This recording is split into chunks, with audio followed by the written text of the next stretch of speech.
So here we have the Kia Cee'd on a 21 plate. I'm going to start off by showing you around the outside of the car, and then we'll hop in and run through some controls on the inside. From the outside though, you can see it's a 5-door car with alloy wheels and tinted windows.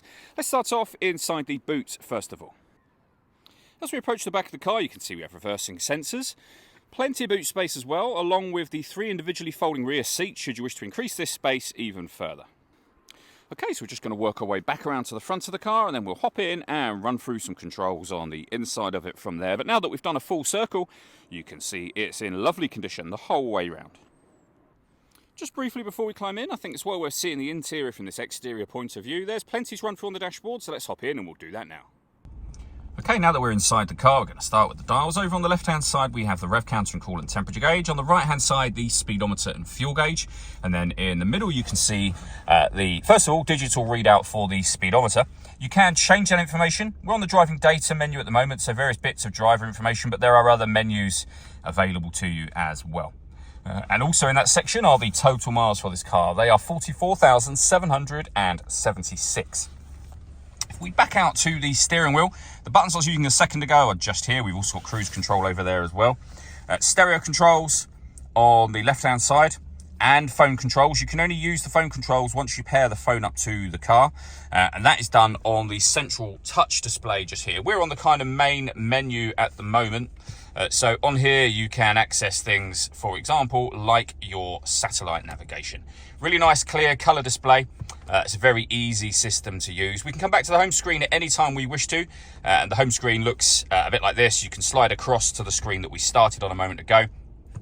So you've got your satellite navigation, you've got your media, which is where you'll be able to listen to your music. You can also listen to, as you can see on the screen just there, various different things. At this point in time, calm ocean waves is what we have playing up there. Sounds of nature, you can see, is the option that we were on a moment ago. But you've also got USB input for video. We've got Android Auto, Apple CarPlay, Bluetooth audio. You can also plug in a USB device as well. So loads of ways to listen to your music. And of course, we have the radio as well.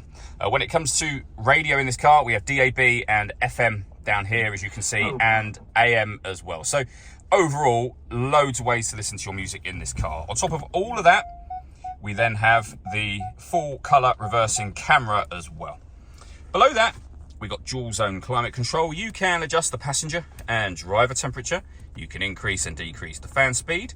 You can determine what direction you'd like the air to be distributed in. And when you're happy with those settings, that's your air conditioning on. Same button to turn it off again. Or hit auto. The car will now maintain the temperatures you've asked for by taking full control, and you can hear it doing it, of the fan speed and the direction of the air as well. Any manual adjustment will take auto off and allow you to put it back on your own settings.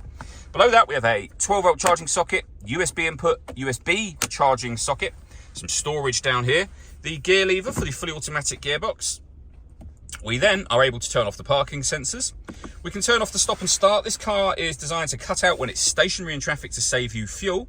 That system is turned off when that light shows. And you can put the car in sport mode from here as well, or normal.